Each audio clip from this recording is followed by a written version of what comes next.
Et toujours plus vite. Une voiture qui est passée à côté de moi.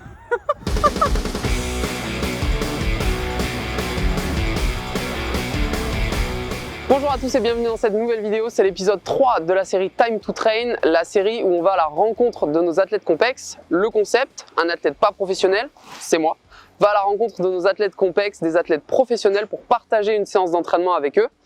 Aujourd'hui, on se retrouve au patinodrome de Valence d'Agen pour partager une séance de roller sur piste avec Gwendal Le Pivert.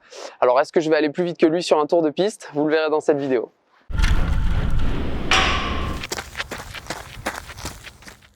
Gwendal, merci de nous recevoir à Valence d'Agen. Pour ceux qui ne te connaissent pas, tu peux te présenter rapidement, présenter ton sport un petit peu et nous en dire plus sur toi. Avec plaisir. Gwendal Le Pivert, j'ai 30 ans, bientôt 31. Je fais du roller de vitesse depuis que j'ai 2 ans. Enfin, j'ai pas commencé par la vitesse, mais j'ai commencé par le roller à l'âge de 2 ans. Et puis j'ai continué parce que je gagnais des courses. Et puis au fur et à mesure, j'ai gagné. Et puis jusqu'à arriver où j'en suis aujourd'hui, 6 fois champion du monde. Est-ce que tu peux nous parler d'une journée d'entraînement type pour toi? À quoi ça ressemble? J'attaque ma journée avec des abdos et des étirements, une demi-heure, 45 minutes.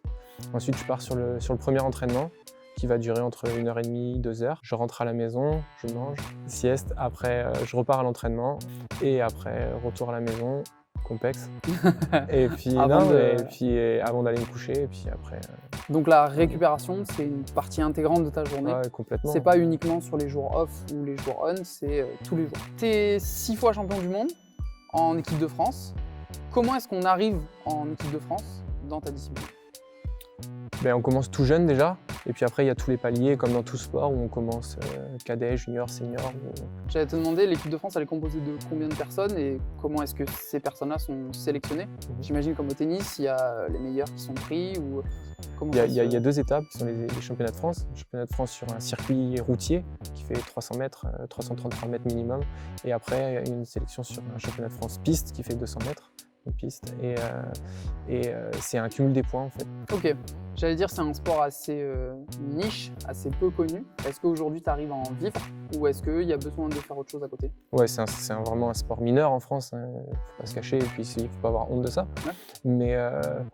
Mais oui, j'arrive à en vivre grâce à un sponsor australien qui me suit depuis maintenant plusieurs années.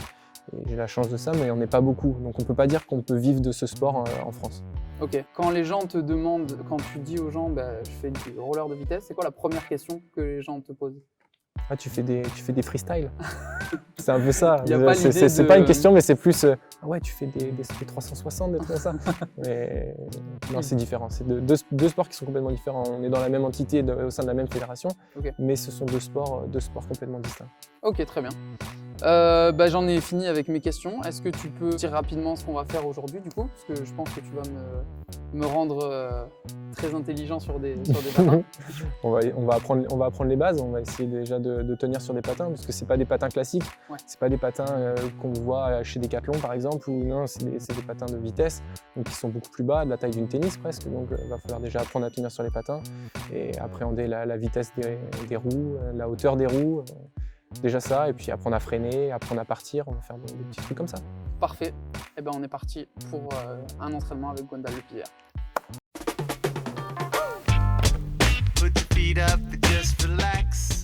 Ok, parfait Gwendal, donc on est en tenue pour la séance, on est tous les deux autant à l'aise l'un que l'autre. Est-ce que tu peux nous faire un résumé de la tenue? Peut-être tes particularités, bon, c'est vrai qu'on n'a pas l'habitude de voir des rollers comme ça. Je te laisse en parler un petit peu. Du coup déjà, la grosse différence qu'on voit sur les patins d'habitude, c'est que là on est juste au-dessus de la cheville, alors qu'on a plutôt l'habitude de voir, pas des chaussettes, mais de voir le roller monter jusqu'ici. Ce qui est très normal, les chaussettes, hein, on est d'accord. Hein. C'est une touche de style. Voilà, donc la chaussure normalement qui monte plus, donc là on est sur une chaussure beaucoup plus basse en carbone. Et après donc des roues qui font 110 mm, on a plus l'habitude de voir des plus petites roues et voilà une combine qui te va comme un gant parfaitement, et un casque pour se protéger des shoots. Ok, du coup on va commencer par voir un peu comment on roule, parce qu'on l'a vu depuis tout à l'heure, je suis pas hyper à l'aise. Ouais. Donc tu me disais pousser sur le pied, sur la jambe d'appui. Il faut que tu commences par essayer de tenir sur une jambe et l'utiliser pour pousser. Et du coup, utiliser l'autre pour glisser. Tu te mets sur une jambe, tu l'utilises pour pousser sur le côté et tu glisses. Ok, Voilà, grosso modo, c'est ça. ok. Ouais, bah, c'est déjà vachement mieux. Hein. Oh là là, mais on dirait que j'ai fait ça toute ma vie ou pas? Ouais, pas loin. Est-ce que tu veux qu'on voit peut-être virage Ouais. Ouais. Les virages, c'est technique. C'est quand même. On peut essayer. Je te montre. Comme ça. Ouais. Le patin droit passe au-dessus du gauche. Voilà. Écoute-moi bien, ça, Et après. J'ai déjà tapé. Je me tiens, j'ai tapé alors que je me tiens. Ah ouais. Donc je passe Tu par-dessus. passes Ah mais je touche. ton patin droit par-dessus le patin gauche. Et après, le patin gauche passe derrière le patin droit. Ouais. On va faire doucement. Je suis on pas essaie sûr d'arriver à faire le passer par-dessus. Je pense que je peux un peu tricher. Mais le passer par-dessus, je suis pas sûr. Ouais, non. Hein. Est-ce que pour faire un tour de piste, il y a besoin de faire ça? Ouais. Ah merde. Ouais, ça va. Bon, je pense que je me laisserai tourner dans le virage. Donc maintenant qu'on a vu un petit peu les bases et que j'arrive à peu près à bouger, on va augmenter le niveau, c'est ça? Ouais, on va passer aux choses sérieuses. Ouais, donc on va se retrouver sur une piste de 200 mètres et je vais essayer de faire un tour complet, chronométré.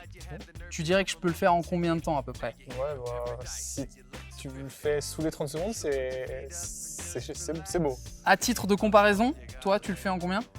À peu près 16 secondes. Ah oui. Et bah, très bien, objectif moins de 30 secondes. On va avoir un petit challenge complexe avant à faire sur la piste qui va être bien rigolo je pense. Et ben on se retrouve sur la piste tout de suite.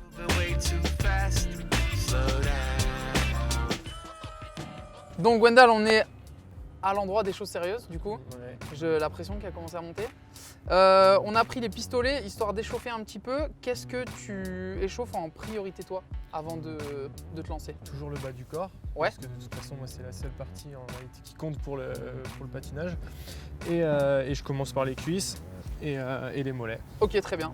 On va faire un petit défi complexe juste avant, donc c'est aussi pour ça qu'on échauffe les cuisses. Donc Ouais. le défi qu'on va faire, ça va être de faire un tour de piste avec le complexe sur les cuisses, avec un programme de force. Ok. Donc il va y avoir un cycle de contraction et un cycle de relâchement. Alors le but n'est pas de sprinter un tour de piste, mais de voir si pendant la phase de contraction, on est capable de tenir sur les rollers et de continuer à avancer Vas-y. sur un tour de piste. Et après, une fois qu'on aura fait ça, on essaiera de battre le record de 45 secondes qu'on Ouais. s'est donné pour moi tout à l'heure. Ça marche. Allez, c'est parti, on part sur le challenge.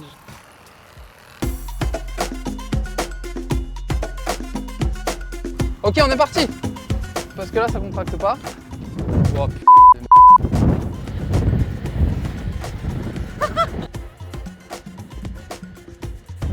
Et j'arrive à 200.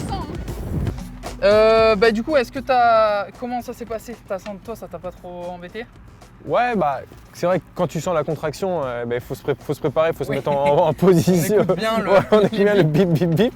Mais effectivement, ouais, quand il y a la contraction, il faut bien se mettre en position parce que ça te tire, quoi. surprend. Ouais, ça surprend, ouais. Bon bah parfait. Moi je pensais tomber, je suis pas tombé, objectif réussi. Objectif atteint. Objectif atteint pour le moment, mais on va essayer sur un tour de piste maintenant. Ah oui, ouais. C'est l'épreuve finale. Tant redouté. Donc ouais, tant redouté, tant attendu. Ok, on est parti pour un tour de piste. Objectif 45 secondes pour moi. Et objectif de me battre pour Gwendal, ce qui va pas être facile, mais il va essayer. Je suis déjà parti. Allez, c'est parti! C'est ça ce que je t'ai dit.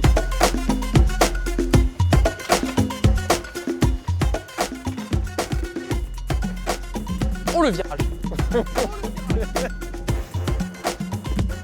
On est pas mal là.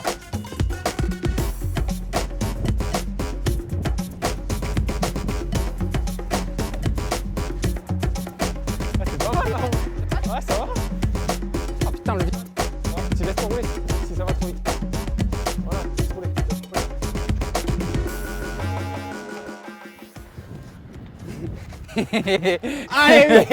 Allez, on y va! Allez mon copain!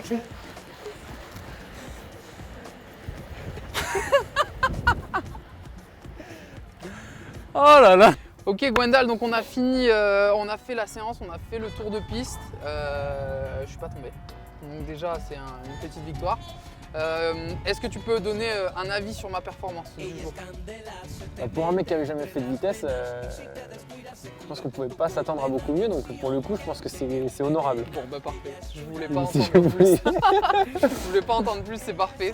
On va remercier déjà Gwendal de nous avoir accueillis ici, d'avoir passé une journée avec nous, puisque tu pars en rassemblement. Donc, au moment où cette vidéo est tournée, tu pars après en rassemblement avec l'équipe de France. C'est ça, un stage.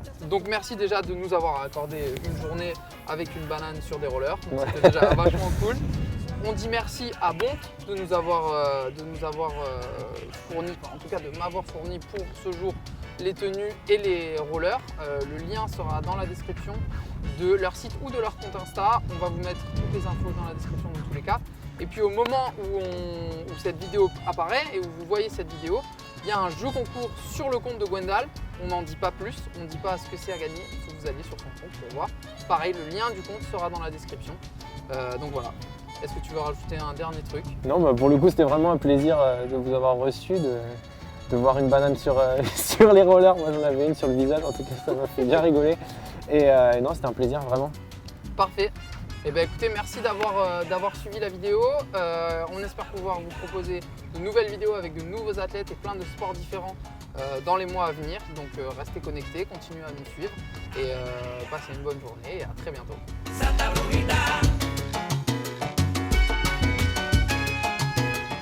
J'avais une question, j'ai perdu. J'ai perdu ma question. Je suis mon 06. Ouais, c'était peut-être ça. Je sais plus ce que c'était ma question. 2, 1, go. C'était quoi ces mini-sauts là? Cyril, à l'époque, c'était la plus vieux. Ouais. C'est bon, il Fallait va switcher là. Il a acheté un jetable. Tu peux refaire clap. J'adore faire ça. Dans cette série, on va à la rencontre de tous nos athlètes complexes, donc n'hésitez pas à nous mettre en commentaire quel athlète vous aimeriez qu'on aille voir en suivant, quel type de sport, quel type de séance. On attend vos avis.